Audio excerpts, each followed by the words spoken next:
मयूरभंज जिलार करंजिया सहर में थिबा दुईटी प्रतिष्ठित सुना गहना दुकान उपरे सिटी एंड जीएसटी विभाग पक्षरु बड़ धरणर रेड होईछि। तेबे एही दुईटी सुना गहना दुकान जीएसटी फांकुथबा अभियोग हेबा परे सिटी एंड जीएसटी विभागर डेप्यूटी कमिशन कुलमणि मल्लिकଙ୍କ नेतृत्व में करंजिया दोल पड़िया रे थिबा दुईटी सुना गहना दुकान उपरे अचानक चढ़ाऊ करा जायथिला। एही चढ़ाऊ रे विभागर अन्य मानक सहित सहकारी आयुक्त हरिश्चंद्र नायक, वाणिज्य कर अधिकारी उमाकांत छत्रिया, सहकारी द्रव्य और सेवा कर अधिकारी राधाकृष्ण करण और जगमोहन महापात्र प्रमुख सामिल रहिथिबा बेले चढ़ाऊ समय रे दुईटी सुना गहना दुकानरू अनेक तथ्य मिलिथिबा डेप्यूटी कमिशन सूचना दैछंती। आपनकर जे करंजिया बाजार रे दुईटी प्रतिष्ठित सुना व्यवसायी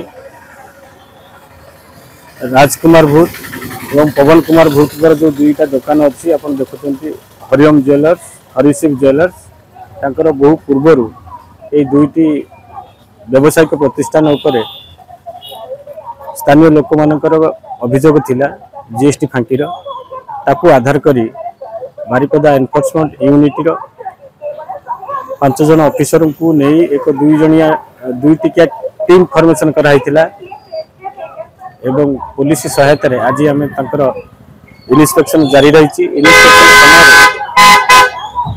आम किसी इनक्रिमिनेटिंग डॉक्यूमेंट्स पाइचु जीएसटी रिलेटेड एवं किसी स्टॉक आम निया जाइछि आम ऑफिसर मान द्वारा।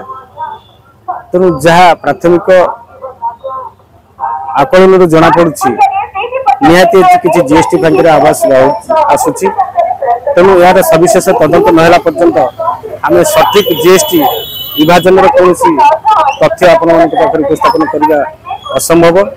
तेणु जिते सबू सरीज आम तदंत प्रक्रिया से तार वास्तव जीएसटी विभाजन तथ्य आपको देपारि। तेणु जहाँ अनुमान कराऊँच विभिन्न प्रकार डॉक्यूमेंट्स रु उक्त व्यवसायी दुई जनकर किसी जीएसटी फांकीर बहुत आवास मिलूँ। तेणु तार पुंखानुपुंख तदंतर आवश्यकता अच्छी एवं ता आम करूँ।